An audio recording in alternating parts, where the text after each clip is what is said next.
Hello F11 members, and welcome to the Fundamentals of Post-Production video tutorials for issue 43, that is August 2015.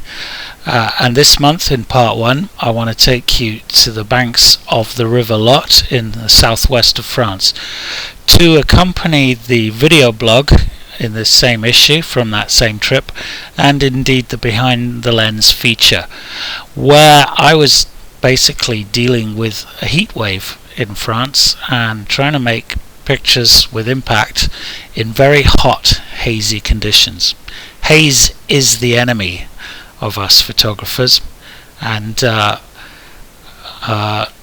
it was very tempting to just give up and think that nothing could be achieved, but I stuck with it. And one morning here on the banks of the river, very near to where we were camped, I made this picture. I loved the backlighting, the way it was picking out the light on this one willow tree here, but I knew that haze was going to be a real problem. But there's a feature in the new version of Lightroom CC which I think is really quite interesting, and for the processing of this picture has proved very, very useful. So let's work through this image and see what can be achieved. And as always, I've started here in the develop module. Of course, I've added my caption information, and the first thing I'm going to do, as I do virtually all the time, is look at my black and white points. But before that, I just want to crop the image a bit. Generally speaking, I prefer not to crop pictures, but sometimes it's called for, and when shooting with the new Canon 5D SR, for example, I have huge 50 megapixel images. I have the luxury to be able to do that without losing any significant quality. And of course this composition, I think, benefits from that. So if I click on the crop tool here and unlock here the safety lock, which indicates a locking of the aspect ratio, I could choose to keep my aspect ratio, but I don't want to. I want to make this more of a letterbox, almost slightly panoramic image. And now I'm just going to move in the bottom edge of the frame here to exclude that distracting bright bit in the bottom corner of the frame to about there, and then with the same at the top. And that's looking pretty good there, and I'm now going to click on done. So that's the cropping done, and now I'm going to look at my black points, and as always I hold down the Alt slider here and move the black point along until I start to see clipping taking place, and I can go all the way to about -45 on the black slider before we start losing information in the shadows. Same now with the whites, and again I hold down the Alt slider and move the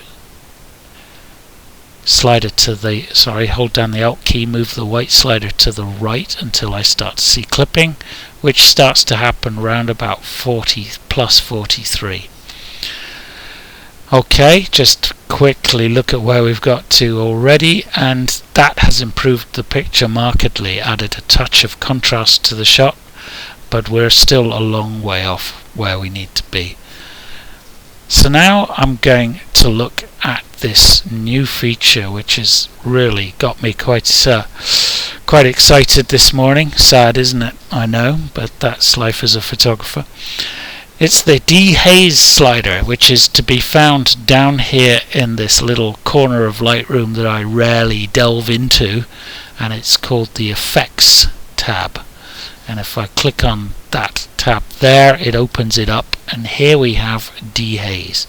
And I'm going to experiment with putting some positive de-haze in there, and you can see it's taking out the haze. What it is in fact doing is upping the contrast, and we could do that manually. I'm sure it's doing other things too that I'm not aware of, but it's proving quite effective, so let's not knock it. And I'm going to put as I've come to there, plus 45 de-haze in to and that's really had quite an effect. But the picture now looks much too blue. That's what another factor of haze, that the air particles that make up the haze in the atmosphere scatter the blue wavelengths, causing that bluish feel to pictures. So now what I do to take care of that is come down to this portion of the develop module here.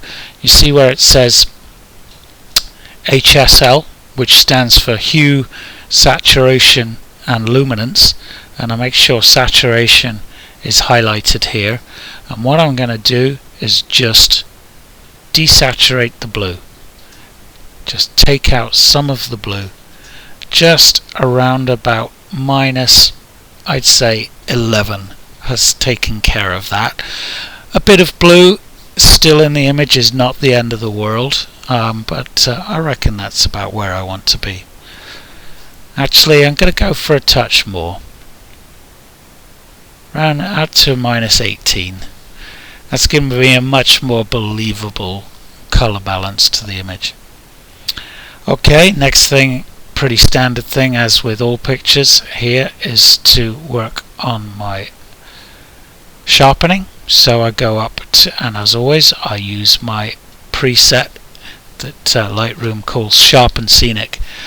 Normally I would add a touch of masking to the sharpening tool at this stage, but the thing is, there is discernible detail throughout this image. I really do not want to be I really want the sharpening to be affecting every area of the image. So in this particular case I'm not going to apply any masking.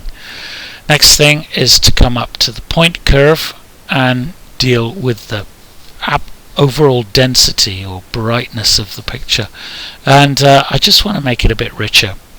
So I'm going to pull it back, darken down the image, and that's having quite an effect on its impact.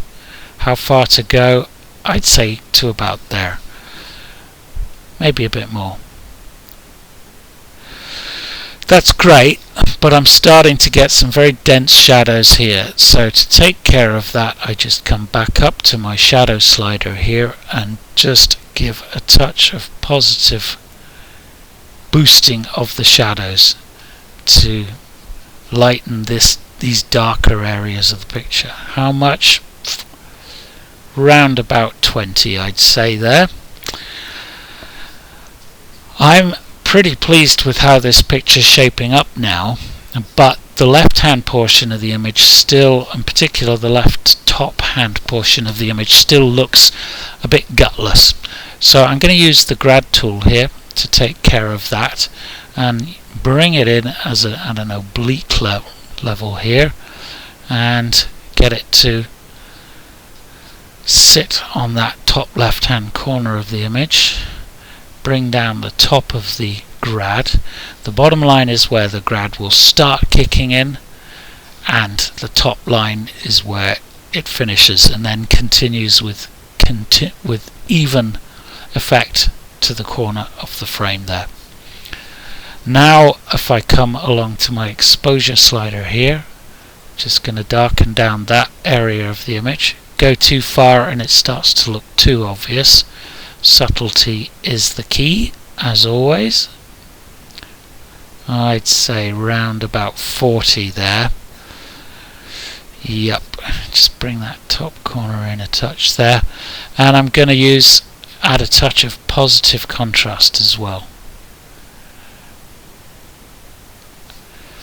I'm pleased with that. That's worked well. So let's just click on done there and consider where I want to go, if anything. At this stage it always pays to just pause, reflect, think about it, step back, put the kettle on and ask yourself, does the picture need anything else doing? What I'm going to do actually is, looking at this bottom left corner now there, I just want to add a touch of contrast there too. So I'm going to use the Grad tool again and add another Grad just here in the bottom corner of the frame, and I'm going to be really quite minimal adjustment here, just add a bit of contrast to that area of the image, and let's bring that in a bit narrower there.